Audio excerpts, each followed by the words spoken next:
Alright people, welcome back to Green Wing Gaming, or welcome if you're new. If this is your first time on the channel, you maybe haven't picked the best first video to click on, but this is a Friday upload, and Fridays on this channel, we like to play tabletop games. And the reason I say it may not have been the best first video to click on is because we are continuing our playthrough of Rangers of Shadowdeep, but specifically we're continuing the Burning Light mission pack. This is going to be like the fourth scenario we've played in this mission, so you're more than welcome to keep watching. I might recommend going back a couple episodes, watching those first. This should be episode 15. This mission pack started at episode 12, and they're all saved in a playlist on the, if you go to my channel page, click on playlists, you should find like I said, you're more than welcome to keep watching. I think the game's still going to be a lot of fun, but there's going to be some context from previous scenarios that I'm just not going to explain here, because it gets super repetitive and it's not fair to people who've been watching all the way through. Particularly when the other videos are there for your enjoyment. So by all means, do continue watching, just understand you might not understand everything that's going on. But, with all that being said, I will give you a quick recap of the previous scenario. We played through scenario, I believe it was D, which was the library, because we had received a clue that the relic we're looking for is in that, what may have been in that library. We are looking for an ancient healing relic, known as the Decanter of St. Emilia. That's why our ranger, Tywin, and his merry band of companions have come to this destroyed convent. And we've been battling horrible monsters in various rooms, trying to find this relic. And so the library, as it turned out, did not have what we were looking for. We played through to the second level of the library and found basically a note. It was technically it was a scroll that we had to decipher, but it was a note. They left a sticky note saying, "Hey, the relic's actually not here anymore." So that was fun stuff, but I like to think that after that library fight, our heroes managed to take a quick breather, the first one they've had since entering the convent, and they've managed to sit back, relax, and the note specifically said that the relic had been buried somewhere. And so after I did the outro for the last scenario, I ended up spending the rest of the day kind of thinking about where else in the mission pack the relic might be. They said it was buried, and so I looked at the list of areas we hadn't looked yet, and I noticed that there's one room called the herb store, which is basically like a root cellar. It's already underground, a fair amount of soil involved in that, so I figured, okay, that might be an interesting place to look for the relic. So that's what we're playing through today. This is scenario, I believe, E? Or it might be F. Anyway, we're playing through the herb store scenario, and before we hop into any of the usual stuff, I do have a bit of a confession to make. I was a little hesitant to play this scenario after I looked at it, because the enemy that we're fighting in this scenario is something called a dark root plant, which is basically meant to be this massive, like, sentient plant that is kind of, it is immobile in like one corner of the room, but it has a couple of like vines that can move that are basically treated as separate enemies for the purposes of gameplay. I didn't have any models in my collection that really fit that description. Oddly enough, I don't just have a bunch of random vines sitting around. And I felt kind of like I did have some things that could stand in for the actual main plant, but the vines that move around, I didn't really know how to do that. Particularly because, like, I've been using Tyrannid Hormagaunts from 40k to try and step in for certain minis like spiders or bats or flies, but replacing them for vines started to feel like a bit of a reach. Like, maybe I was just, and to say nothing of the fact that the Shadowdeep is meant to be filled with wide and varied types of creatures, and I just wasn't really living up to that. So what I've gone with, it feels a little silly, but I hope you'll hang in there with me, because the minis that I've decided, I'm not even sure I can call them minis, the terrain pieces I've decided to use in place of these vines, you've seen part of them before on the channel. in various other videos in this playthrough, I have had these kind of like dead, like leaveless trees that I thought those trees came with like foliage. They came with leaves, that like the little plastic things that you could fit on top of them that would be the canopy of the trees. I ended up leaving those off because I thought dead trees fit the aesthetic of the Shadowdeep better. But I do still have the leafy canopies that are like, they're not even painted. So I have decided to use those, which, yes, literally means that in this scenario, Tywin Quickblade and his band of companions are going to be fighting piles of leaves. So I do apologize if that ends up looking a little bit goofy. It's the closest thing I could find to stand in for vines, and I hope you can understand that I'm just not going to go out and scour the internet to purchase plastic fake vines for this one scenario that we're almost certainly never going to play again. I have a hard time seeing how we would ever encounter this situation again in the future. But anyways, it should still make for a pretty good game. There are a few other enemies that might pop up, but yeah, for the most part, we're going to be fighting piles of leaves. Hopefully you guys won't mind, because I think it's still going to be a pretty interesting game and should advance this little choose-your-own-adventure style story we've got going on for this mission pack. But anyways, I've rambled on for long enough. Would just like to give you guys a quick reminder to maybe hit the like button, consider subscribing. We do more of these battle reports every Friday, and we have hobby discussion videos, mostly focused around 40k on Mondays. But with all that being said, the best way to help out the channel is to watch all the way to the end, or at least as far into the video as you can stand to hear me talk, because the more viewed hours the channel gets, the more YouTube tends to promote the videos, so that really helps out. Plus, more viewed hours gets us closer to being able to monetize the channel. There is like a minimum number of viewed hours that you need to have before you can monetize your videos, which I would greatly appreciate, because maybe if I had some YouTube money come out, I wouldn't mind buying some plastic vines for my scenarios. But anyways, with all that self-promotion out of the way, I would like to hear you guys down in the comments, mostly just because I like hearing from you. Doesn't really help engagement all that much, but I like talking to you guys. And with all that being said, we are playing Scenario F, the herb store, so let's just get into it. Alright, as is tradition for these scenarios, I am going to start you guys off with the little lore blurb that they like to give us at the beginning. So we have Scenario E, the herb store. As you push through the broken door in the gloom of the tower, you are nearly overwhelmed by the strength and variety of scents from within. Basil, thyme, rosemary, farlight, and even a few herbs you can't identify. There's something else, though.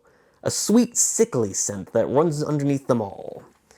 Inside the dim tower, you can just make out numerous drying racks and cupboards along the walls, and a huge apothecary's table in the center, all sitting on an unpaved dirt floor. Then, in the darkness of the far corner, you spy something else. A monstrous plant covered in oozing, sticky sap. Its tentacle-like vines waving in the air. Just then, a root or vine bursts out of the ground and wraps around the leg of one of your companions. So there we go. We've got a bit of a monstrous tree attempting to pull us apart, I guess, with its vines.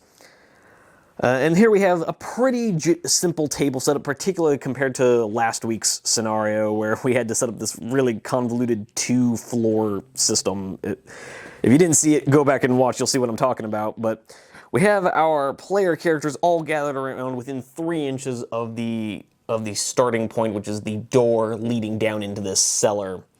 And then a simple square area, none of the kind of twists and turns of some of the other scenarios we've had. Just a table in the center, which is our first point of interest.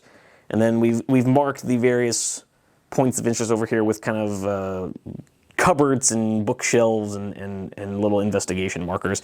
Now, as I mentioned in the intro, these little brown piles of leaves are going to be taking the place of the vines that we'll be fighting. And then over here in the corner, we have the actual dark root plant itself. But with all that being said, this should be a pretty straightforward mission. We have included 2 additional mission cards from the Shadowdeep deck, because you have to add 2 every time you play, which means we've actually now like doubled the length of this mission. It comes with 6 cards basic and now has 6 Shadowdeep table cards. So it's going to be a 12-turn scenario. We'll see how that goes. But with all that being said, I'm going to quit with the intro and just get you guys into the first turn in just a sec. All right, here we are at the start of turn 1. But before we actually get into the mission itself, there's a couple special rules we need to go over. First of all, we are standing in a dim, gloomy basement with no natural light coming in. Even what little light there is in the Shadowdeep is eluding us here. We are in a pitch black basement, so line of sight is reduced down to 12 inches, which mostly doesn't matter because the dark vines kind of ignore that and are able to see us regardless. It just means that Bryn here is not going to be able to shoot his musket from as far away as normal, and Archie isn't going to be able to be yeeting fire spells across the table like he normally would. So a little bit of a buzzkill, but hey, Bryn didn't manage to achieve much in the last scenario anyway, so there's that. We also did have to roll up a random hero to be locked in combat with an additional Darkroot Vine. I ended up rolling Bryn. I rolled a 1 on the D8 right there, and so I decided to make him the first one because he's closest to me. And yeah, so he's going to be locked in combat for turn 1. With that being said, we're just going to jump straight into that first turn, and I believe I'm going to activate with Bryn, Tywin, and Damien. And I think what we're going to do is just have Tywin take his first action, moving into base contact with the Darkroot Vine. And we're going to do much the same with Damien. Just kind of moving over. They both have more than enough movement to get there. And then Bryn's first action is going to be to take a swing. See if he can't get himself out of this predicament faster than he got himself into it. So he's normally fight +2. He now has fight +4 because he's getting a double gang up bonus against the Darkroot Vine, which only has a fight of +1. So he should be okay, but I've said that before.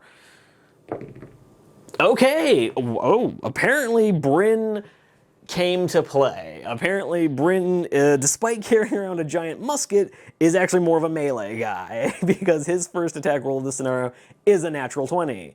With the +4 becomes a 24, and then for those of you who maybe this is your first game, not real sure why you've decided to continue on this far, but when you could be watching videos where I explain this, but the crit bonus is if your final attack score is more than 20, you get an extra 5 damage. So that's a total of 29 damage, -1 because his musket in combat counts as a quarterstaff.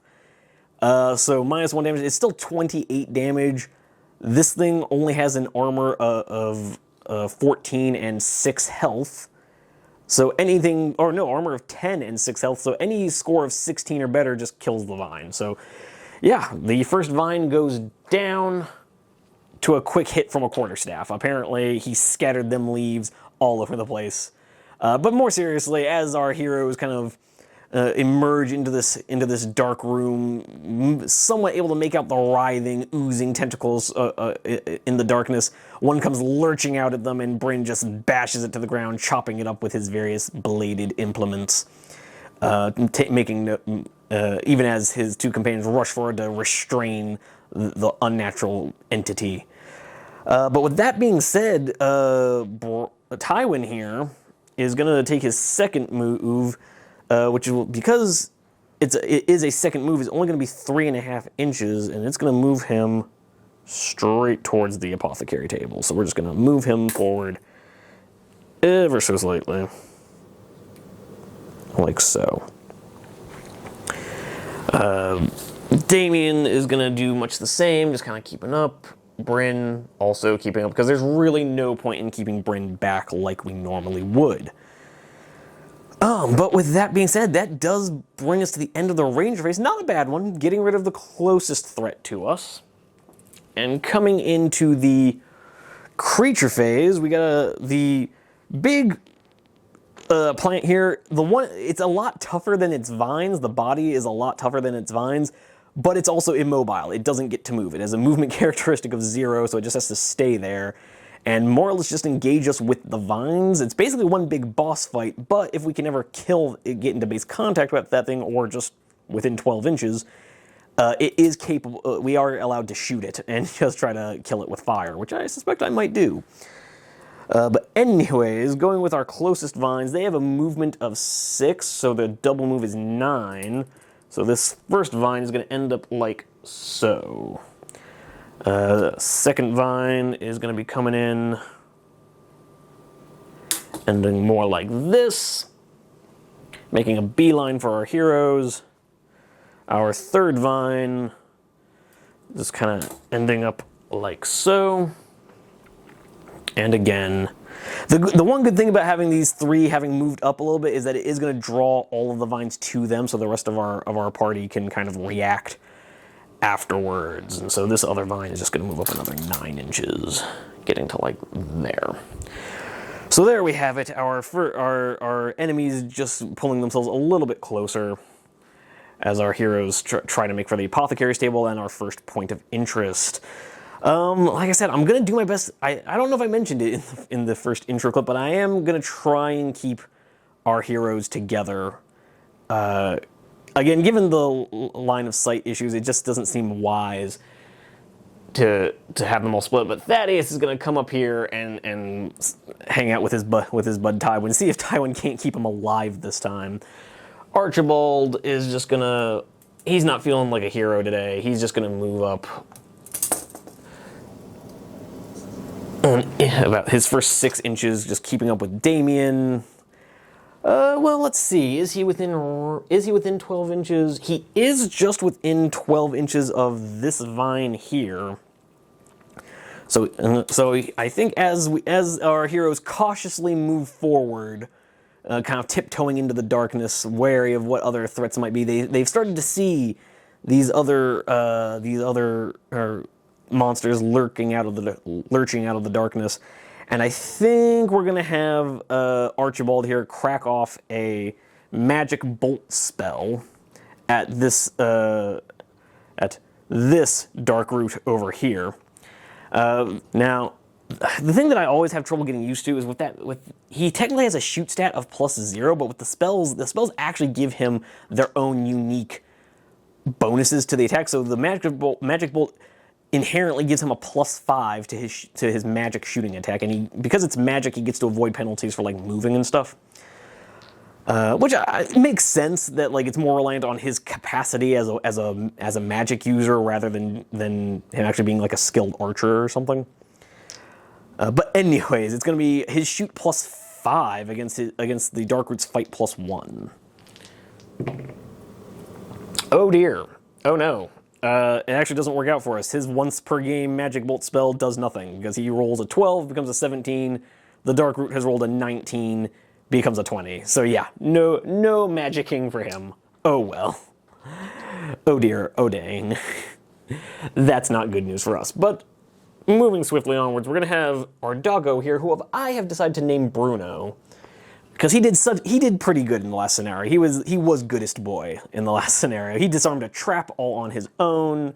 He managed to help kill a giant vulture. He is the goodest dog. And I used to actually have an IRL dog named Bruno, who I had for many, many years. 16 in fact. He died an old dog, but he died a few years back.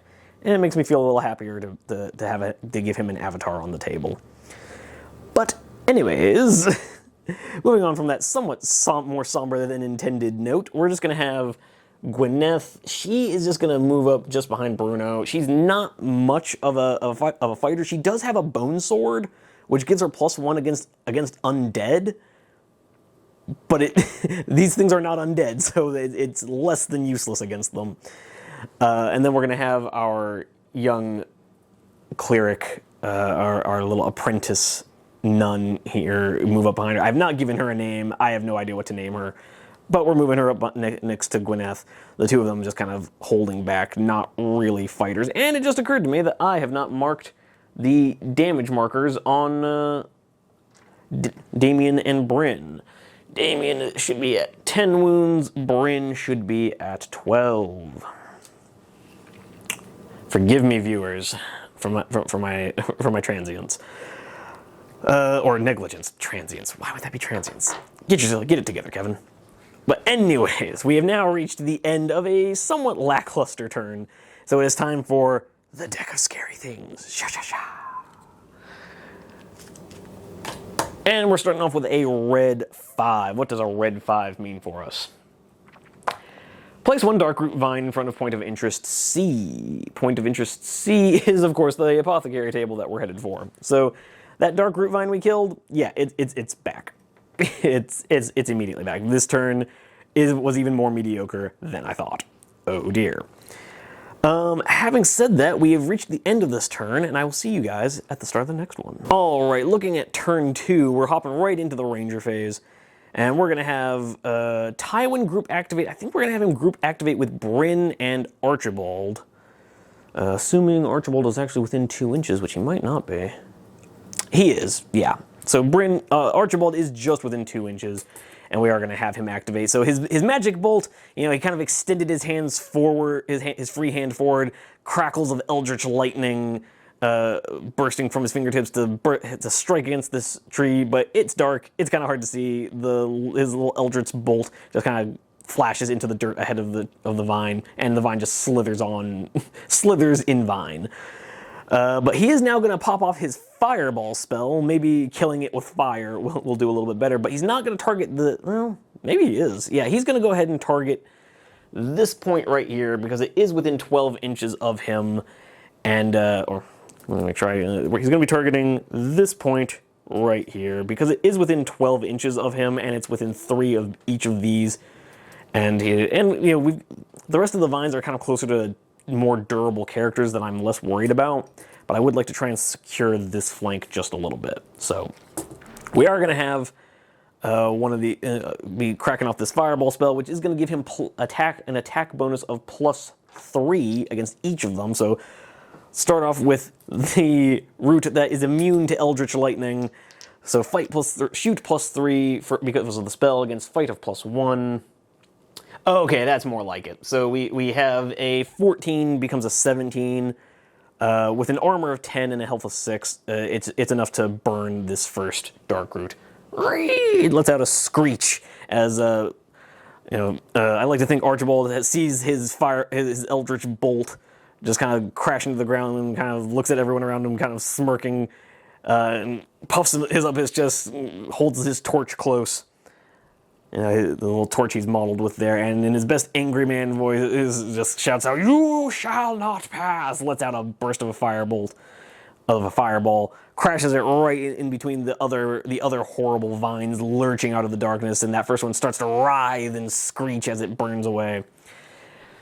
But let's see, does the other vine join its partner in its fate? It does. The other vine has rolled a 10, becomes an 11, but Archibald has rolled a 17, becomes a 20, more than enough to burn this vine as well as its partner for our 3rd vine kill of the day. Good job. Bestest old man you ever did see. But with that being said, that is his first action. We have to do our other hero's first actions next, so measuring out 12 inches. Already the line of sight thing is starting to become a bit of an issue because realistically, with my melee heroes being the distances that they are, I would probably want Bryn here to shoot at this vine at the back, but he can't because it's about 15 inches away, so it's out of his line of sight.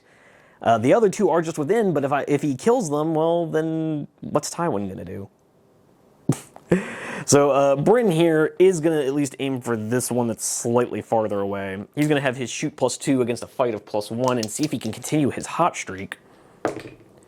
He can! This is the most useful Bryn has ever been. He's had a few scenarios where he was kind of useful, but this is 2 insta-dead enemies in a row because his musket, he rolls an 18, he's got a +2 for a 20, which gets us up to 25 damage, becomes 27 because his musket has crossbow rules, which, for those of you, if this is your first time, crossbows automatically get +2 to their damage, but he has to spend an action reloading after every attack. But anyways, as the room lights up with the flare of Archibald's fireball burning away 2 screeching vines, Bryn, in the flashlight, notices a few more piling in, and he says, "Not today," levels his musket, still the buttstock still slick with the gore of his first enemy, pulls the trigger, sends a roaring cloud of flame and smoke forward, strikes this vine right at its head, splitting it down the middle, bursting it apart, and it falls limply to the ground, dead. Our heroes came to play. And so Tywin here is going to take his first action of the turn, 7 inches being just enough to get him into combat with our next Dark Root. So Tywin, seeing the shot ring out, striking down the nearest foe, is filled with appreciation for his companions and surges forward, shield held in front of him to deflect the initial impact of the vine so that his sword may come crashing down. With his fight of +5 against a fight of +1, he should be okay. But let's see how this goes for him. Oh no! Oh no! Oh dear! It's gone very poorly. It's gone very poorly. This is awkward. So the vine has a total score of 21 against his total score of 6. Oh dear. So Tywin only has an armor of 12, so that's going to be a total of 9 points of damage. Oh, we're going to have to pop his roll with the punches ability for him to cut that damage in half. So he's going to take 4 points of damage instead, cutting him down to 14 wounds. Oof, that's not great. But hey, that's the way this game goes, guys. Literally one bad dice roll can spell doom, and particularly in this scenario, that's pretty bad, considering Tywin, only is not able to heal the full between scenarios. Oh dear. But with our second actions, Tywin, his second action was attacking and getting smacked across the face. So apparently, charging forward with his shield held high was a bad idea, because the vine literally just slapped him in the knees and he fell and smacked his face on his own shield. Very embarrassing in front of all his friends. So Archibald is just gonna try to move up 6 to see if this damn whippersnapper is okay. Meanwhile, Bryn is just gonna reload, because I don't like him moving around with an empty gun. But with that being said, we are now moving on to the creature phase, which, thanks to Archie and Bryn, not so much thanks to Tywin, we only have the two baddies that can actually attack us. So the vine that has slapped Tywin to the ground now rears back, looking to writhe itself around his neck and swing down. Now, Tywin is actually going to activate one of the charges of his Shield of Brightness, which is going to give him a +5 to this, on top of his own +5. So he's going to have a +10 to this defensive fight roll against this Dark Root. So hopefully that'll be enough to fend off a +1. Come on, Tywin, let's not see any more ones. Okay, so we're okay. So the Root, sensing a prostrate Tywin laying on the ground, shoots forward, aiming to wrap around his neck, but Tywin, with a total score of 18 with his his fight +5 and the shield helping him, he kind of rolls over and lets out a burst of shimmering light at the vine, the holy aura of that light kind of staggering back the inherently evil nature of the vine. It lets out a screech, giving Tywin enough time to roll to his feet and bring his sword down in a diagonal chop, cutting the vine in half as it writhes to the ground, screeching and dying. Not half bad. He is now down to only 4 charges left on that shield, though, and they do not recharge. His shield just becomes a regular shield. And then, moving on, our second Dark Root is within 6 inches of Tywin and is just gonna surge forward into him. So Tywin is gonna have to deal with another attack. I'm gonna use another charge of his shield, because I just don't feel like seeing him take too much more damage. So it's gonna be another fight +10 to another fight +1. Okay, that's more like it. Tywin didn't need it. So as Tywin lobs that first vine in half, the glow of his shield manages to shimmer off the glistening, oozy surface of the next vine, allowing Tywin to catch its approach before it gets too close. And as it comes snapping in, trying to get him back to the ground, he lets down another slash, hacking another vine in half with a single blow. The aura of his shield shining brightly, a ray of hope in the darkness. But with that being said, the field has been cleared of all 5 vines. This is one thing I have really been enjoying about how I've built Tywin as a character, that I'm very much imagining him as like an Aragorn type, outdoorsy ranger, kind of a more traditional element. Because you guys don't have to build your rangers like this. If you guys end up playing the game, you can absolutely build rangers who are shooty or sneaky or magic users.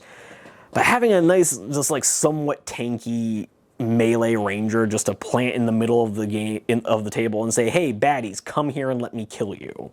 It really can make for some stirring narrative work, because Tywin went from the depths of humiliation, kind of bleeding from a cut on his head from his own sword, or from his own shield, went from that to one-tapping a pair of vines by himself.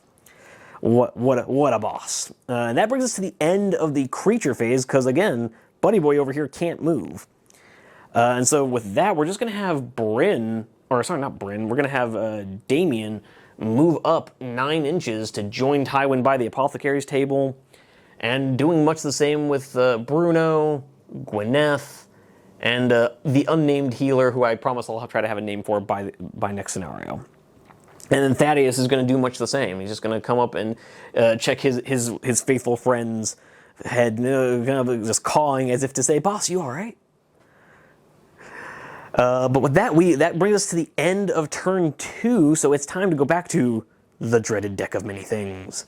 Or scary things, sorry. We draw the red ace. What does the red ace mean for us?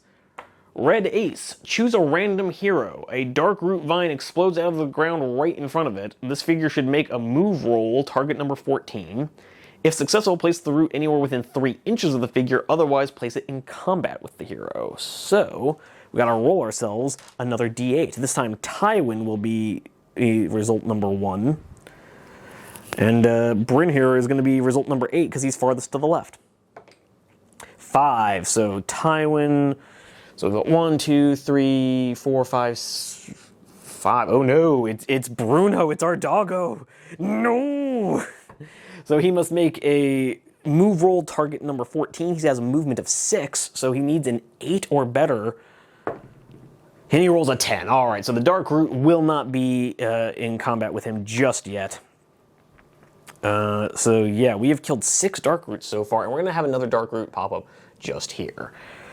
And that is the state of the game ready for the next turn, and I will see you guys there in just a sec. Turn 3, and here we've got our heroes with this dark root that kind of came snapping out of the darkness, trying to get at our goodest boy Bruno, but we're not going to let that happen. Tywin is going to be group activating with Damien, and I think we're going to activate with Thaddeus, because the only other person close enough really is either Bruno himself or Archibald, and Archibald has kind of used up all of his useful spells. So yeah, we're just going to kind of have Tywin use his first action to come up here on the table with the dark root. Thaddeus is going to come around, do much the same, giving the gang up bonus.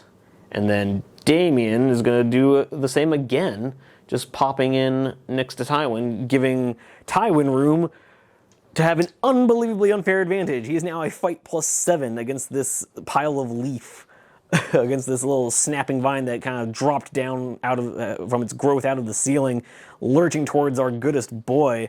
And Tywin just not having it, having chopped apart another couple of roots, he's going to make sure that nothing bad happens to his buddy. So fight of +7 against a fight of +1. Ooh, 7 becomes a... Ooh, 5 and a 7 becomes a 12? So it is going to do damage, but it's only going to do 2 points of damage, taking this thing down to 4 health. So he has chopped slightly, but this time he surged forward, leapt up onto the table with a shout of warning towards the goodest boy in all of this convent, hacking his sword down. This time the sword is kind of embedding in the tough flesh of the vine.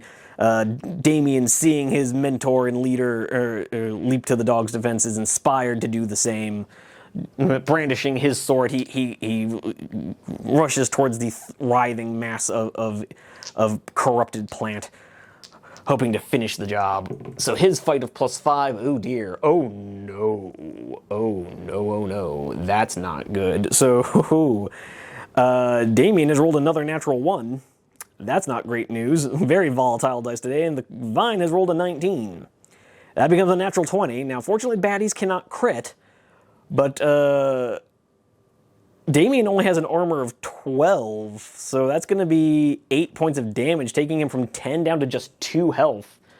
Oof, that's not great news for us. Again, with healing being as hard as it is in this game, that's not good for us at all. Oh no, and Thaddeus is... Nah, Thaddeus would try to peck away at this thing. I just hope he's gonna survive this. So Thaddeus, seeing his friends in trouble, comes in to peck away at this dark root, seeing if he can't get it to go away. Oh no! Thaddeus is immediately laid low because the dark root has not only won, but rolled exactly what he needed to hurt Thaddeus. Thaddeus has an armor of 14 and only 1 hit point. So the +1 on the dark root. Oh wait. No. Even with Thaddeus' +2 gang up bonus, he still goes down. Do I want to use my once per game reroll to try and save him? I literally need to roll a 13. Yeah, screw it. Let's do it. Come on. Oh! Yes, Thaddeus rolls an 18, the hand of fate. The root has slapped down Tywin and Damien, or no, I guess Tywin actually got a good hit, but has smacked Damien in its pain writhing, absolutely just rocking Damien's world, smacking him to the floor, blood spurting from a head wound.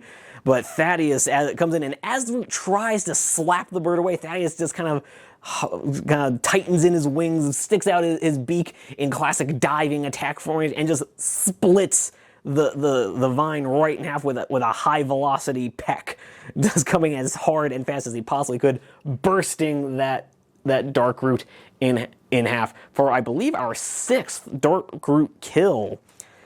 Oh boy, Thaddeus being the champion we need, the people's hero, the deadliest bird you ever saw. I love this game so much, guys. And with Thaddeus heroically saving our admittedly not super impressive swordsman over here, there is no creature phase, so we just move straight on to the companion phase, where we're going to move Tywin's wound marker over here so that Archibald can just move up and leisurely, kind of just casually, as we're watching this heroic moment of the bird bursting open a vine, we notice that the room goes somewhat still, and the faint torchlight of Archibald's torch it brings a nice, calm, flickering light around as he just kind of casually taps away with a cane, looking at the book that is arrayed on the apothecary table. But let's see what the apothecary table has for us. It is Note C. A large apothecary's table. Make a perception roll, target number 12. If successful, see note 398. Okay, well, he doesn't have any bonuses in perception, so he's just looking for a 12 or better. And he cranks a 15. Volatile dice today, guys. High highs, low lows. But yeah, we have rolled a 15, so we do in fact get to go see what that note says. So we get to see note 398. Okay, what does that have for us? 98. Quickly searching through the numerous drawers, you make a fortunate discovery. Place a treasure token on top of the apothecary table, gain 3 XP. So I will put that down in just a minute, but we'll just use the investigation marker as a treasure token, and we will say that Archibald is going to just take it for himself, and apparently knock Tywin over in the process. Now, so Archibald is now carrying a treasure token, and we will have to roll for whatever that is at the end of the scenario. But with that being done, we're just going to have Gwyneth move her, we're looking okay, so we're going to have Gwyneth move her total 10.5 inches, getting her all the way over here. She's going to go start looking at some other investigation markers, and I believe we're just going to have Bruno go with her, staying close behind, kind of barking in alarm as she runs off into the darkness. And we're going to have Bryn move up as well,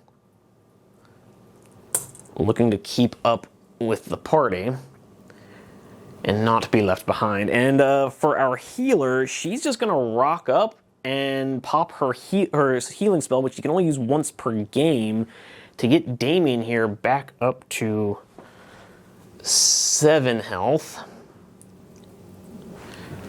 And hopefully he can keep himself from getting smacked around by too many other vines. And that's going to be turn. So it's time to the event phase.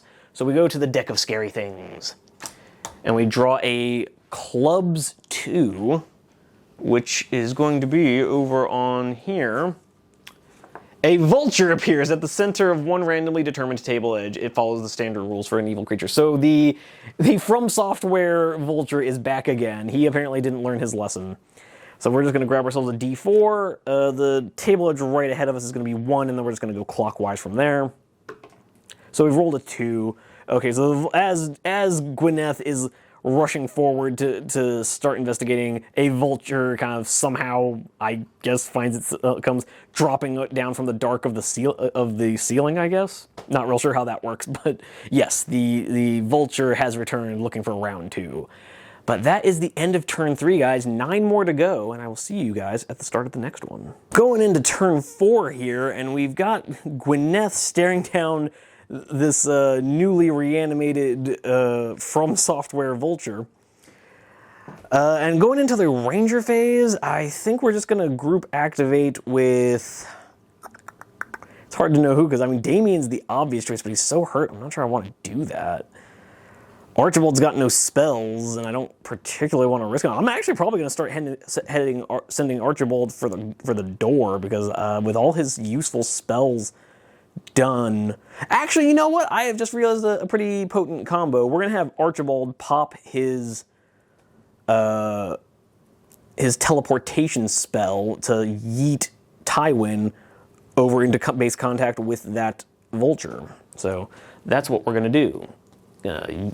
Activate the teleport spell. Now, the reason Archibald has that spell, just to remind you guys, he did find a spell book in the previous scenario, and it has, basically the way it works is I could pick any 2 spells from the rule book, and once he uses those two spells, the book is gone.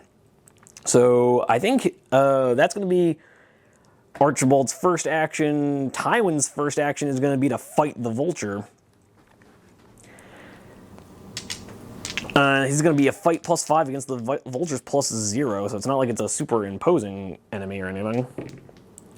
And Tywin rolls a natural 17, becomes a 22, becomes 27 points of damage. So yeah, the From Software vulture comes looming down out of the ceiling. Its boss health bar appears on the screen. Tywin is immediately yeeted across the room by magic from Archibald, and seems to just appear from a rend in reality. His sword just immediately crashing that spear against it. I like to imagine that it was like in the middle of a boss entry cinematic, like from Dark Souls, and just right as it was leaning forward to let out its menacing caw at the end of the cinematic, before it can let one out, the sword just immediately punches him through, just pierces him through the face, and it falls to the floor dead. The most anticlimactic boss fight you ever saw. So yeah, good job, buddy. And then, were we going to group activate with anyone else? No, I didn't declare it, so we're not going to. And then Archibald's second action is probably just going to be to pop the other spell, the armor spell, on Damien, giving him an additional +2 armor. And that means his spell book is gone now.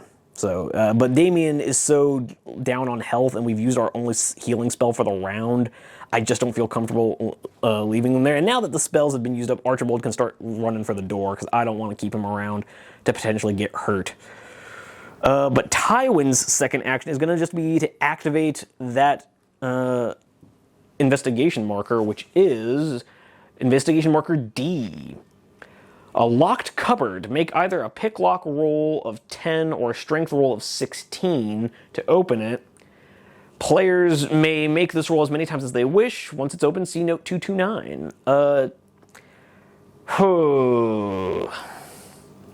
I think we're just going to attempt the lockpick roll straight up. He doesn't have any training in lockpick, and I could give him a +8 with focus, but I just kind of want to save it for something else that might be more time sensitive.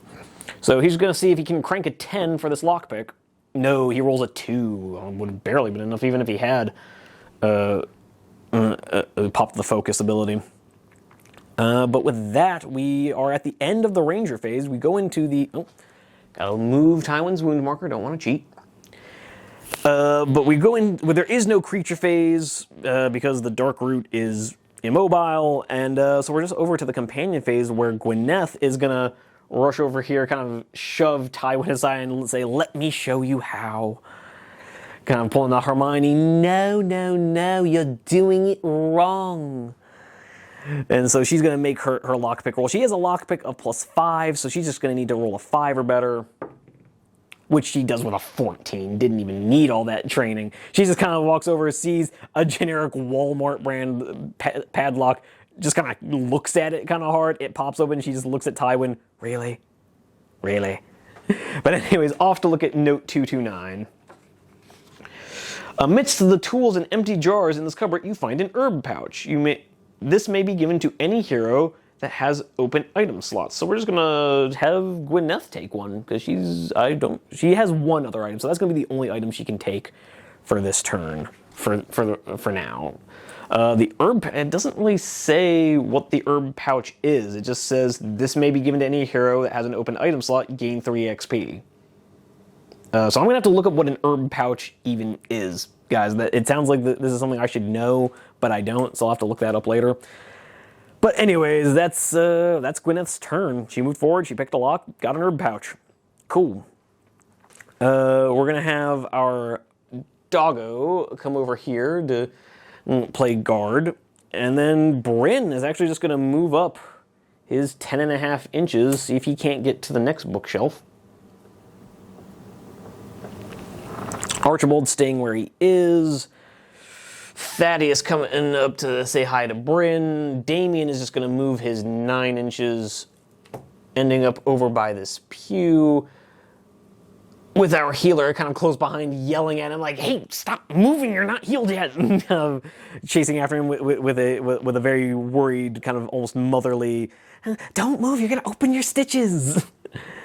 But with that, we come to the end of the turn. Having established such an early dominance on the table is really proving fortuitous for us. But it's time to come to the deck of scary things where we draw a red 5. This is actually a new one. We didn't see this one in the last scenario. So this should be interesting. The club's 5.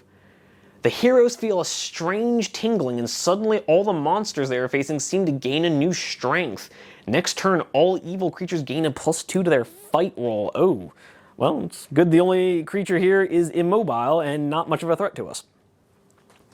But that does mean we're probably not gonna waste any time next turn with with trying to fight the Dark Root, because it has a natural fight of +3. So, I mean, Bryn might just go ahead and try to roll it with his musket if there's no downside. Anyways, we're at the bottom of turn 4, and I will see you guys at the start of the next one. So turn 5 begins, and things looking pretty solid for our heroes.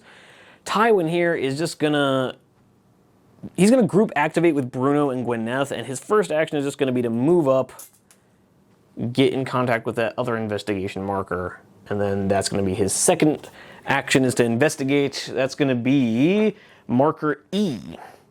So, an unlocked cupboard. Spend an action to search this cupboard. See note 128. So we're going to look at note 128. As you open the cupboard, several human bones spill onto the floor. Make either a perception roll of 12 or a read runes roll of 12. If successful, see note 866. Otherwise, the cupboard contains nothing of interest.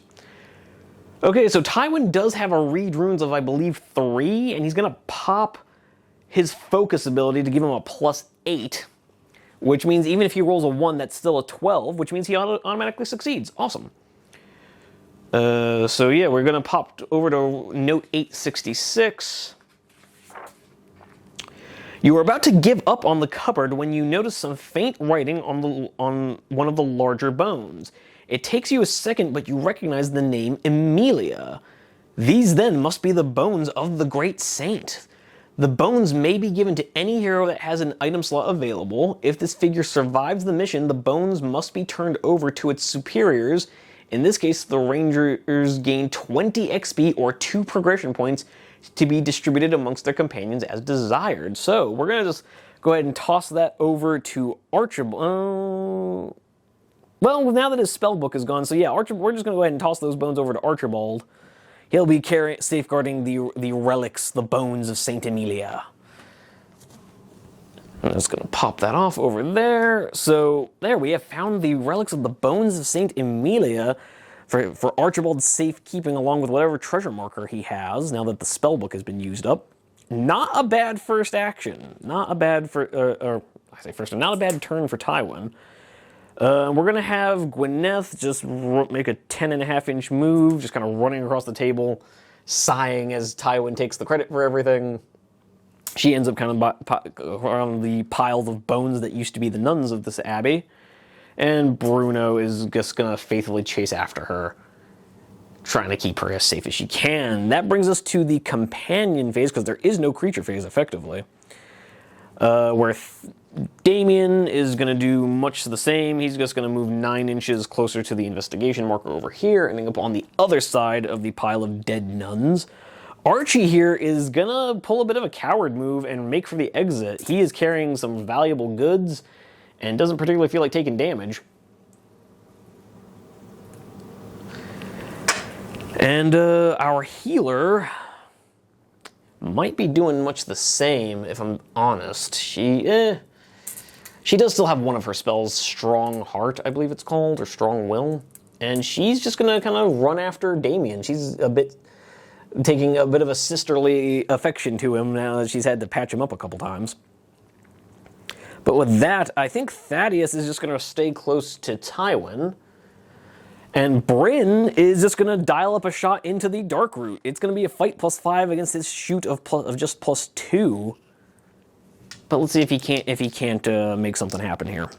Because he sees this horrifying creature just sitting there writhing, clearly trying to generate more roots to harm his friends. So he sits there, his loaded musket, looking at the pile of dead enemies his friends have carved through this place. And he decides he's going to try and keep up his hot streak. He levels his musket with a grim face of determination, mostly because I couldn't think of a cool one-liner for him.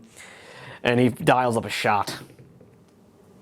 Okay, so yes, Bryn continues his hot streak with a 15 becoming a 17. And the plant, even with its juiced up help from the event card, only rolling a total of 11. So 17 plus 2 damage from it being a crossbow is 19. It has an armor of 14, so it takes 5 points of damage down to 13.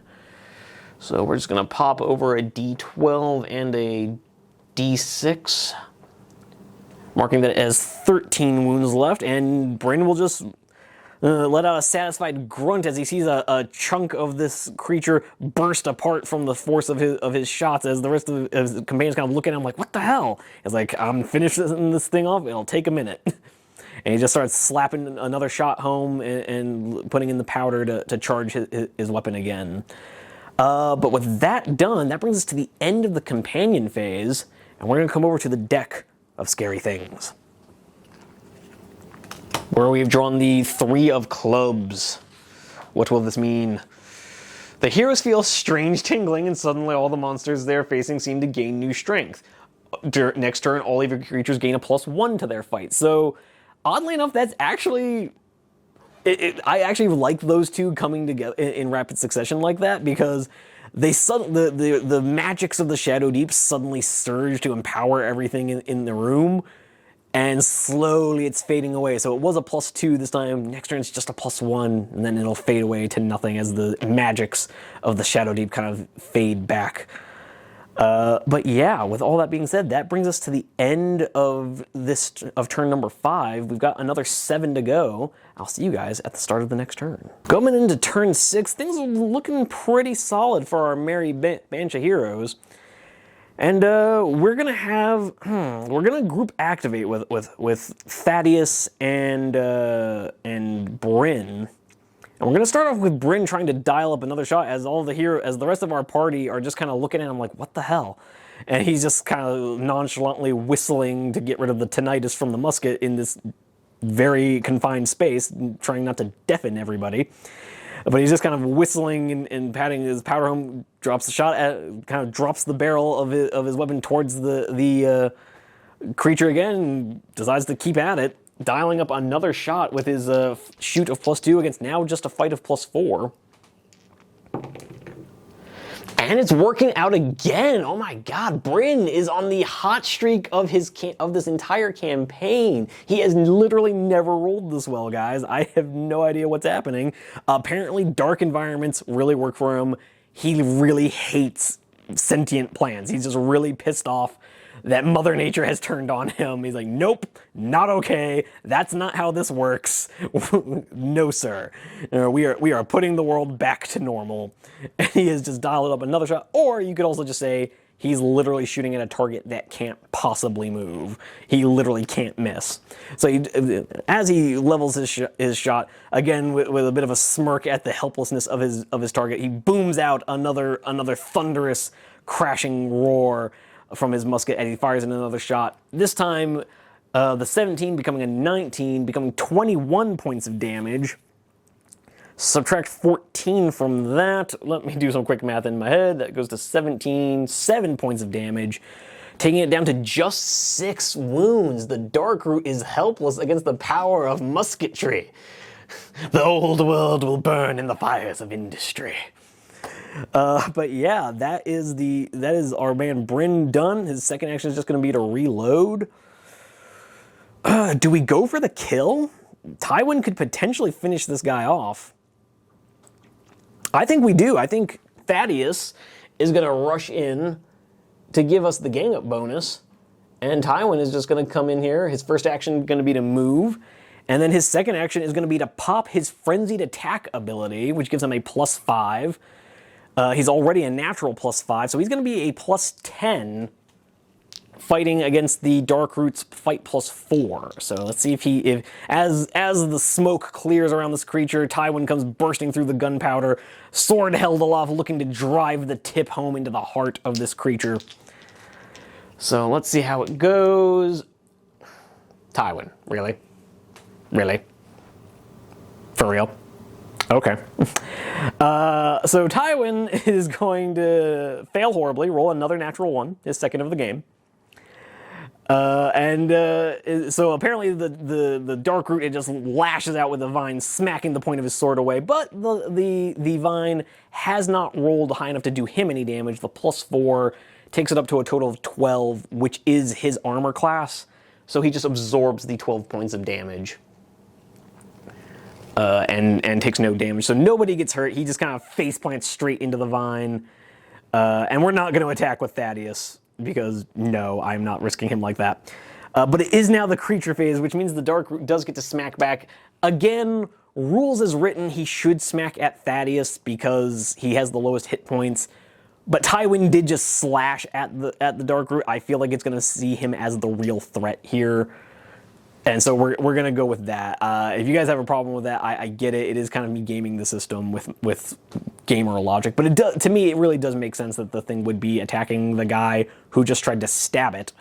So again, and then Tywin is actually going to pop off a third burst from his shining shield as he kind of slaps into the horrible ooze of this creature and kind of peels himself back. Sees another vine crashing down on him, and his shield bursts into another glowing aura, and it's causing the plant to writhe back away from a fight +4 against his now fight +10 again, which is a good thing because the creature got a total of a 21. It rolled a 17, becomes a 21, but Tywin's 13 +10 becomes a 23. Whew! Woo! So Tywin is just playing this by the skin of his teeth. The vine comes down and writhes back as the light of his shield bursts. Literally, that extra +5 making the difference between victory and defeat. And as the plant writhes away from the holy aura of his shield, he sees his opening and drives the point of his sword home. 23 points of damage minus 14 becomes 9 points of damage, enough to destroy the fell darkroot plant, killing it. I'm just going to leave its corpse there for effect, but Tywin has now felled the great horror at the heart of this basement, removing any semblance of a creature phase for the time being. But coming over to Archibald, he is going to just beat feet out the door and make a run for it. He is now off the table with his treasure token. So that treasure token is safely intact. And we're going to have Gwyneth come over. Her 7 inches movement going to be more than enough to get her to that bookshelf, where she's going to interact with investigation marker B. So another locked cupboard. Make either a pick lock roll at target 10 or a strength roll 16. Yeah, literally the same as the other locked cupboard. Once it's we can do this as many times as we like. Once it's open, see note 884. So we are going to pop open this with her lock picking of +5. All she needs is another 5. And she rolls a 19. Seriously, these are the easiest locks in the world to her. The nuns may have thought this adequate security, but for Gwyneth, this is taking candy from a baby. She can't believe, she wishes she had come to rob this place well before the Shadowdeep came. But note 866. Did I have that right? No, note 884, sorry. Turning to note 884. The cupboard contains numerous jars filled with dried herbs. Make a survival roll and check the note that corresponds to the result. If the result is a 1 to 5, you see nothing. If you see a 6 to 10, and then there's a bunch of different notes for different results. So we are going to roll it up. She has no bonuses to survival, so she's just going to roll it up real quick. And she rolls a 15. What does that do? 15... From an 11 to 15, see note 696. So turning over to there, 696, you find a dose of hake wheat and 1 dose of iron bark, which may be given to any heroes that have open item slots. Oh, the item slots are actually getting a bit filled up, but we're going to give those to our healer. We're going to give... Ooh, I'm going to have trouble remembering this.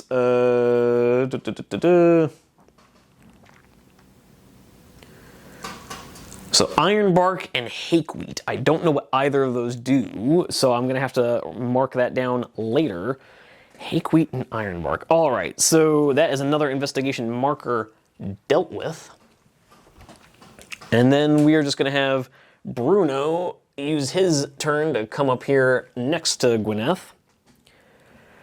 Damien is going to use his turn. He's going to have to use both actions to get into contact with this investigation marker. He'll have to do that next turn. And then our healer, who just had Gwyneth toss her some roots, is going to do much the same, keeping up. That gets us to the bottom of turn 6, so we turn to the deck of scary things, where we've drawn the Ace of Clubs. A horrific howl around the ruins, sending a horrific howl echoes around the ruins, sending shivers down the spines of the heroes.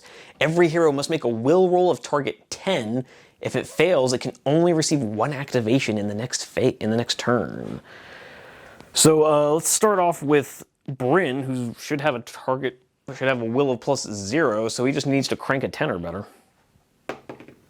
He does not. He is really freaked out by that howl, mostly because he's like, hey, I thought we just killed that thing, guys. What's going on? Tywin here, having a will of +4, rolls another 9, becomes a 13, so he'll be fine. Thaddeus here, having a will of +0, cranks an 18. Thaddeus don't care. Thaddeus is too busy feasting on the flesh of his enemies, just pecking away at the tree, saying, yeah, and what? And what? And it doesn't even notice the howl, but Bruno here, He's going to need to roll a 10 or better, which he does with a 14. He also don't care. He just barks back at the howls. Just thinks it's another dog playing. Just matches the howl. Gwyneth here, I believe, has a will of +1. But no, she is freaked out. She does not like the sound of that ghostly howl. So she will only have 1 activation. Damien, I don't think has any will at all. He cranks an 18 though. So he'll be just fine, and our healer, I believe, also has a will of +0, but she rolled a 12 and is just fine. And Archibald's off the table, so he don't even care. He's just kind of walking up the stairwell, hears that howl, and looks back and is like, I am so glad I got out of there. But with all that being said, that brings us to the end of turn 6. We are almost done, guys. We are halfway there, and I'll see you guys at the start of the next turn. All right, going into the next turn, we are probably going to start making for the exit here. Tywin is just going to group activate with Thaddeus. I'm not really seeing a lot of reason to hang out. We're about to have that investigation marker completed, and we're going to have this whole place done with it. We haven't found the decanter or really any clues as to where it could be, which I find a little weird considering they said they buried it. Maybe I just picked the wrong place. But Tywin is going to double activate, double move 10.5 inches. Thaddeus literally just keeping up with him. Could move a little bit further, but isn't going to. Going into the creature phase, there ain't one because we killed everything. And then in the companion phase, Bryn is going to use his only activation to move 7 inches. Bruno is going to, well, first we'll have Gwyneth move her 7, because she only gets 1 activation. Bruno is just going to keep up with her. Could go a little bit farther, but he's a faithful companion. Damien is going to use his first activation because he was just fine with an 18. He's going to activate that last investigation marker, which should be investigation marker A. So a partially broken cupboard. Spend an action to open the cupboard and see note 975. So we are going to crack that open. So he's using his other action point. So 975. As soon as you open the cupboard, a poison cloud wafts from it. All heroes within 3 of the cupboard must make an immediate health roll of target 18 or be poisoned. Everything within the cupboard has been completely covered in poisonous fungus. Gain 3 XP. Fun stuff. So Damien only has 7 points of health, so he is going to need to crank an 11 or better. And he does. He cranks a 12. He's fine. And then our healer has that full health of 10. And is going to need an 8 or better, which he does with a 17. So the poison comes wafting out, but Damien lurches back, manages to save them both from inhaling the poison gas. But we gain 3 XP, but no trace of that decanter, which is a bit frustrating. But oh well. Damien's turn is over now, because he had to use up both of his actions, but our healer is just going to move her total of 9, ending up about here, because as happy as she is to have helped Damien, this place has given her the heebie-jeebies. It's time to get the hell out of here. Which brings us to the bottom of the turn where we need to throw open the deck of scary things, and we draw a clubs 4. Clubs 4. A cloying mist rises from nowhere, making it hard to see more than a few yards in any direction. The maximum line of sight is down to 8 inches for the rest of the scenario, which is unfortunate, but kind of doesn't matter. Yeah, and we're gonna, you know what, we're actually just gonna go straight into turn 8, because we should be able to finish this up reasonably soon. Everybody's gonna have double moves. There's no enemies, so we're just gonna do everyone right now. So going into turn 8, Tywin moves his 10.5. Thaddeus keeping up with him. Bryn doing much the same, 10.5. Our heroes bravely running away. Damien's going to move up 9, end up next to the healer, who then is also going to move 9 and say, yeah, sorry, no, I'm just not that into you. And keep running for the exit. Gwyneth, now able to firmly get her wits about her, is going to be moving her total of a 10.5. Bruno keeping up close behind with a 9-inch move. And then we go back to the deck of scary things for turn 8, where we draw a red 2. Choose a random hero. A dark root vine explodes out of the ground right next to it. So we need to roll a d8, ignoring results of an 8, and we'll just kind of go from right to left. 8. Great. It's, I guess we'll call that Damien, and he finds himself in combat with our 7th dark root. Awesome. Fun stuff. But with that being said, we have got to the end of turns 7 and 8. Really powering through this. I don't know if Damien can extricate himself from that fight. We might be okay. And still be able to get out of here pretty lickety-split. But with all that being said, I will see you guys at the start of the next turn. So looking at turn 9, Damien lets out a howl of alarm as he finds himself entangled with another adversary. And as much as I super don't want to do this, we are going to have Tywin go to help his young protege. He's going to group activate with Bryn and Thaddeus. And he's just going to rush forward trying to help.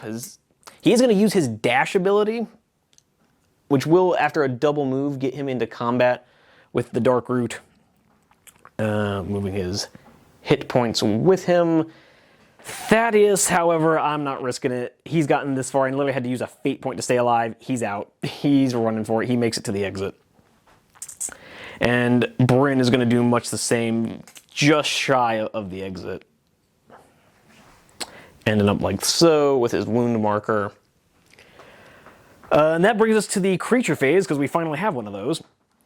And it's going to be, the Dark Root is going to take a swing at Damien. It's going to be fight +1 against Damien's now fight +4. Oh dear.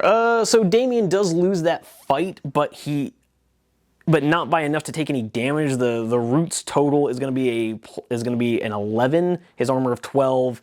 So even though the Root has come snapping out from behind, from some unseen nook, probably amongst this debris. It's grabbed him by the ankle and kind of yanks him close, but he's able to kind of snap his shield down and keep it from doing much harm. But with that being said, we go to the companion phase, where our healer is going to move 9 inches, ending up like so. Gwyneth moving her 10.5 is just out from the exit. Bruno keeping up just behind.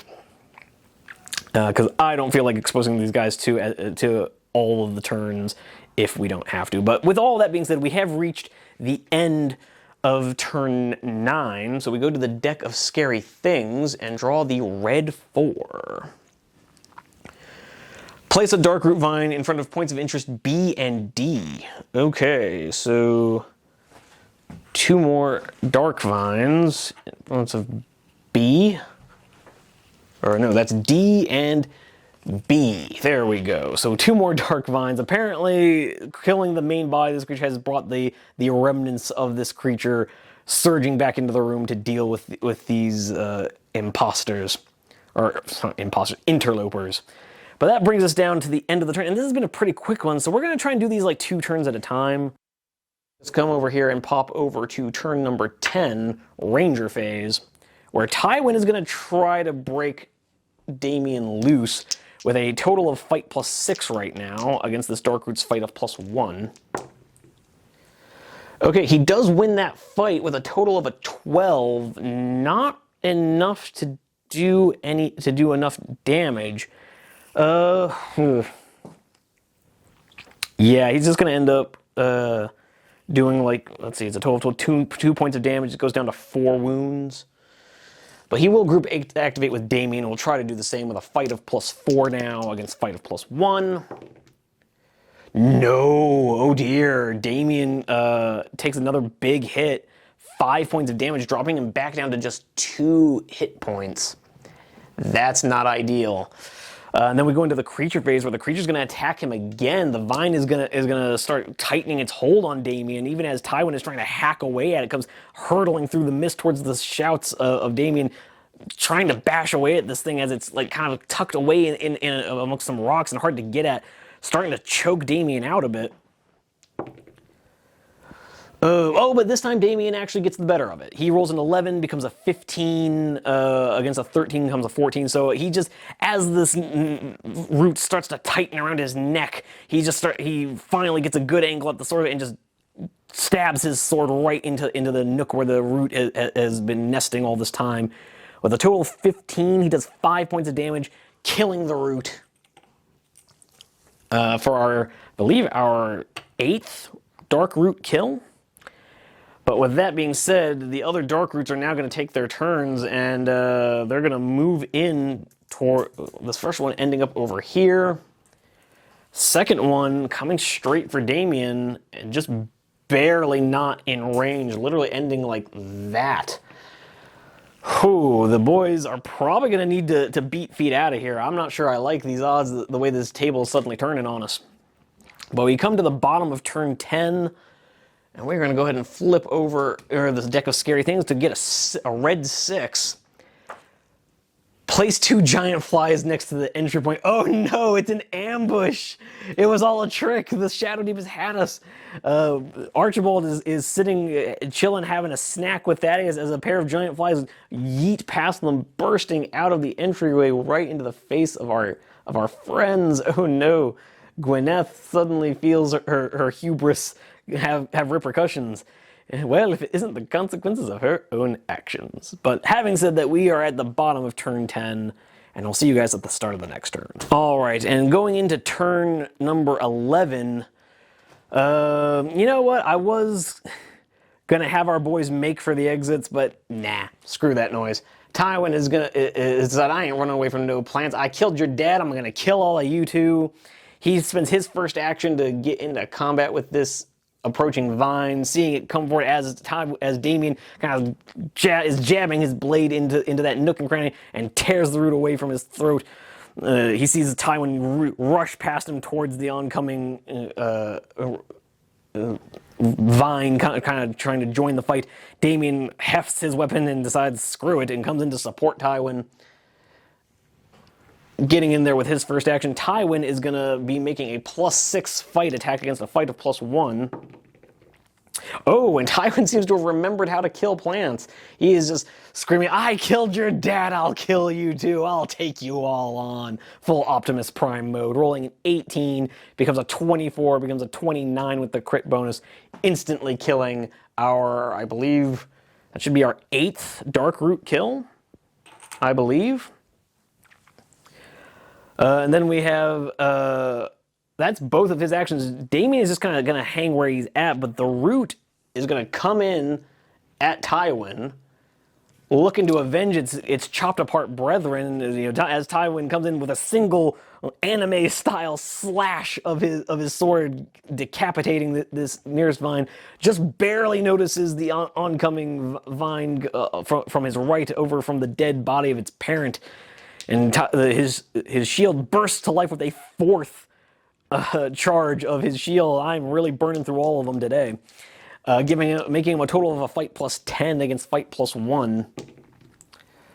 And he kind of needed it again. His total is 14 against a fight of +1, a total of 11. So literally, if he hadn't expended that shield charge again, would have been doom for him. Well, not doom, he wouldn't have taken any damage, but it wouldn't have been pretty. So he kind of turns around, at the last possible second, seeing this vine come in. Once again, the shield bursting to light in it with its kind of semi-sentient protective instinct, sending holy light, causing the vine to writhe away from him. And he does, let's see, a total of 14. So he does 4 points of damage, dropping it down to 2 wounds. And we'll say he forces it back. Why not? But in the rest of the creature phase, this first giant fly is going to come in at Gwyneth. Our healer is going to pile in.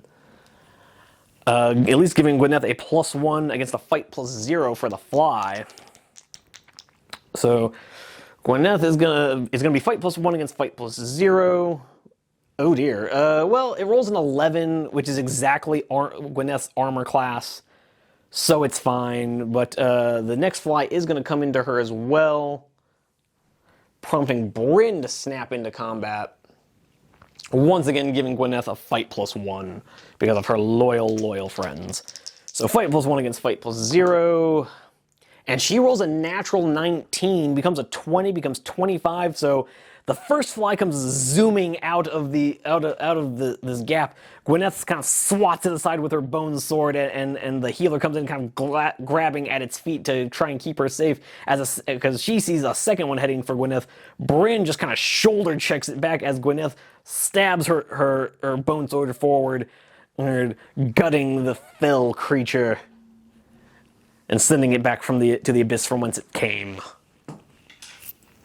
But with that being said, that brings us to the end of the creature phase. We're going to go into our companion phase, where Bruno is going to come around to make his attack. He's going to have a fight +2 against fight +0, see if he can't deal with this stupid fly keeping his buddies trapped here.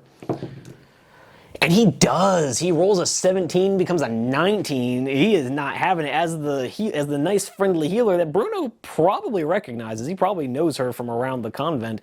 Sees the nice lady who used to sneak him milk bones, being attacked by this snarling, menacing, frothing fly. The dog just ain't having it. Leaps forward, teeth bared, looking to avenge all the many playtime companions it has lost to the horrible darkness, biting the head clean off this fly with a single bite. Truly man's best friend.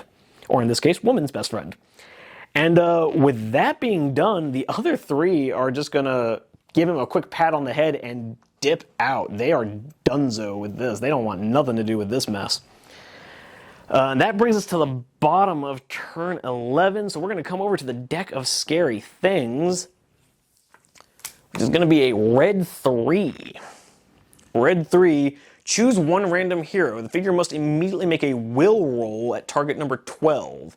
If it fails, it loses its next activation. If it succeeds, see note 822. So, let's see. Okay, we only have 3 on the table left. So we're going to roll a d4 and re-roll any 4s. 3. That's going to be Tywin, because Bruno is the closest to us, then Damien, then Tywin. So Tywin is going to be making a will roll. Fortunately, he is will roll a will of +4, so he just needs an 8 or better. And he cranks it with a 19. So as Tywin is slashing this fell vine, sees the ichor gushing from the wound he inflicted upon it, he is struck by a sudden revelation. And we flip over to note. Let's see, what was it? 822. 822, here we go. The hero has a sudden vision of the Decanter of Burning Light that fills him with strength and purpose.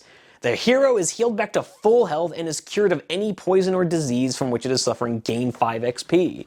So Tywin instantly goes back to full health. He is filled with a vision of the relic that he is pursuing. I don't know if I should take that as a sign that the decanter is here or what, but that brings us to the bottom of the turn, and I'm going to go ahead and see you guys in the last one coming up next. Alright, last turn of the game, guys. It's time to finish this. Tywin, looking at this last vestige of the dying Darkroot tree, comes in here looking to finish it off. Group activating with Damien to get a little gang up bonus here. And looking at this dying, wretched vine, the last vestige of a horrible abomination in the bottom of this place of healing. And suddenly overcome with a sense of power and righteousness, he dives forward with a total of fight +6. But he only rolls a 10, a total of 10. He rolls a 4, becomes a total of 10, which is the creature's armor. So as he's coming, yelling his war cry, his sword just kind of bounces off, and he's suddenly visibly deflated. Feeling a lot better, but visibly deflated. Damien is just gonna try to match his energy, if maybe exceed his skill. Gonna be a total of a fight +4 to fight +1. Which is going to be a tie score. It's going to be 14, so it is going to kill the Darkroot for our 9th Darkroot kill. Unfortunately, Oh, wait, no. Damien received the armor spell earlier from Archibald, and it was relevant! Guys, I'm a 4-dimensional chess master! I am the ultimate strategist! He normally only has an armor of 12, which meant because the creature rolled a total of 4... Oh, wait, hold up. Nope. I'm wrong. It's not a tie. The creature is still alive, because I forgot to factor in it that it has a +1. Dang. So it has a 15, not a 14. So Damien actually lost that fight and takes a point of damage down to 1. But the armor spell was still relevant because that 15 would have just taken him out of action completely if it hadn't been for the armor spell. So Archibald literally saved his life. Guys, I'm the greatest. I'm so good at this game. So Damien and Tywin still locked in combat, not able to finish off this Vine in a rather pathetic display, and the Vine is now going to double down on attacking Damien, looking to finish off its victim.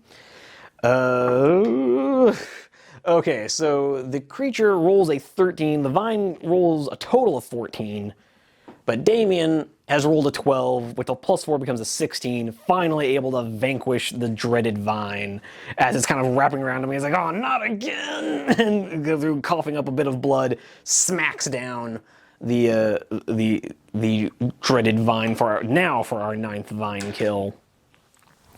Bringing us to the end of the creature phase, and there's no there is one companion left.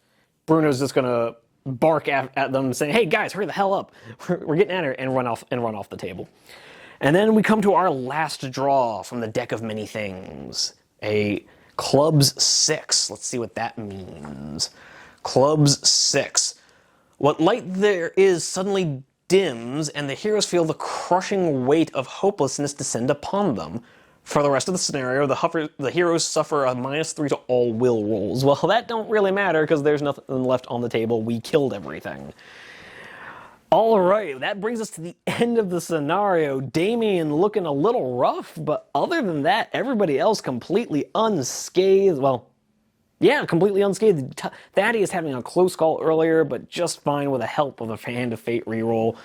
Tywin being brought back to full health despite an earlier mishap, and feeling pretty good about himself. And I feel like we may have just been given a clue that the decanter may actually be in this room, because we just suddenly had the decanter kind of pop into his visions and heal him. But I don't know, I'll have to think about that a little more. But anyways, we've reached the end of the scenario. The room is secure. Our hero, even as the rest of our party is fleeing in terror, but I'm suddenly feeling very vindicated about all my decisions because it all worked out exactly perfectly. You guys have no idea how pumped I am about that. I feel like a complete mastermind. But with that, I'm just going to tally up some experience, see how things go, and I will see you guys in the outro. Okay, so there we have it. Another game of Rangers of Shadowdeep in the bag. I know I had an absolute blast with this one, if for no other reason. The decision to use my teleport and armor spells both paid immediate dividends. That temporary spell book came in absolutely clutch. The book is now destroyed, but oh well, who cares? It's fine. And I probably shouldn't feel as good as I do about keeping Damien alive on 1 hit point, but I do. That genuinely made me feel like a 3-dimensional chess player. It made me feel awesome, and these are the moments we play tabletop games for. That was great. So kind of a weird scenario. It had its ups, had its downs, had some very volatile dice, and then yeah, we have come out looking pretty good. Everyone is at full health except for Damien, and as per the rules of the scenario, between scenarios you can either heal, I believe it's 3 hit points, or you can be healed back to half health, which for Damien is going to be more. So he's going to heal immediately back to half health, so we'll be starting the next scenario with 6 hit points. As far as loot goes, we've got the Bones of St. Emilia, which will be granting us, we're probably going to go with the 20 XP, but might do 2 progression, I don't know. And that'll be at the end of the mission, so we'll have to get all the way through to the end of this. I think we have found where the decanter is. That vision that Tywin received buffing him to full health really makes me feel like the herb store is in fact where the decanter is. But we'll just have to wait. I'm going to play through the rest of the scenarios just to make absolutely sure. I will have to remember to add another 2 cards in from the Shadowdeep table, which will now make the Shadowdeep table part of it even bigger than the actual normal turns from the scenarios. But we'll worry about that later. As for the loot we found, Bones of St. Emilia, we found an herb pouch, which I was able to look up. It literally just allows you to store herbs that you find as if it was all one item. It only takes up one item slot, but you can stash multiple herbs in it, so that could be useful. And I went ahead and gave it to the healer that we found in the previous scenario. We just found her in the library. As for the actual herbs we found, I ended up not giving those to her because there were other people who could make better use of them. We gave one of them, the iron bark powder, we gave to Damien because it gives him +1 at the start of a game. He can take it, gain +1 armor and -2 to his will. And considering a bonus to his armor is what kept him alive this time, sounds good to me. Hopefully we can just kind of keep buffing up his armor to try to keep him alive for as long as possible. And then Tywin got the Hakewheat root, which again at the start of a scenario or at any point you can take it and it will immediately give you 2 additional health and can take you above your starting health at a penalty of -1 to your will. Tywin is at full health and he's got the biggest health pool, so I figured that reinforce where it'll do the most good. Other than that, let's see, was there any other... Oh yes, we found a treasure token, rolled it up. It ended up just being a potion of slow fall, which, meh. I ended up giving that to Damien as well, just because he seems to be the focus of bad luck lately. So both of his inventory slots are going to be full for the time being. That being said, that's really all there is. We ended up not leveling up still. We're very close. We're at like 936 out of, we need to get to 950 to level up. So the next scenario should get us there. Should get us up to level 9.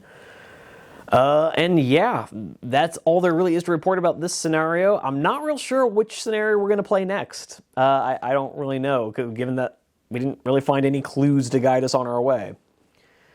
But I will have to let you guys will find out the next time I film one of these games. In the meantime, just another quick reminder that if you liked this video, maybe hit the like button, let me know you liked it. Consider subscribing if you'd like to see some more. We're going to have more of we're going to play through, at the very least, the rest of this mission pack, and let's be real, we've come this far, we'll probably end up playing all of the mission packs at some point. But with all that being said, I would love to hear you guys' thoughts down in the comments below. I love hearing from you guys. I would really like to know what you're thinking of the campaign so far.